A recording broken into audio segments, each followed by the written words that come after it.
že tady z té strojní maznice poháněné od rozvodového řídele pomocí těch dvou měděných trubiček. A pokud je rozvod správně nastaven, stačí otevřít hlavní přívod páry, aby se plavný stroj rozeběhnul. Hlavně dávejte pozor, ať se do čeho pohybového dotknete, případně ať se nespálíte na jeho přední část stroje, která je nejvíc horká. Výkon byl původně 100 koní, při plném tlaku páry 11 atmosfér a 120 otáček za minutu při plném zatížení. Dneska samozřejmě se sníženým tlakem páry i s ohledem na stáří strojů přes 110 let.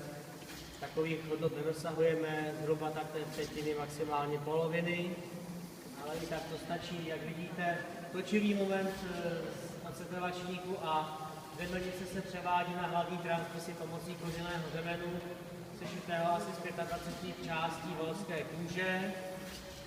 A pokud se budete podívat tady z druhé strany, uvidíte, jak křižák, pohybující se v křižákovém vedení, převádí posuvný pohyb pístu na otáčivý pohyb na řídeli pomocí ojnice a kliky. Prohlížejte, pokud budou dotazy, na podrobnosti klidně se ptejte.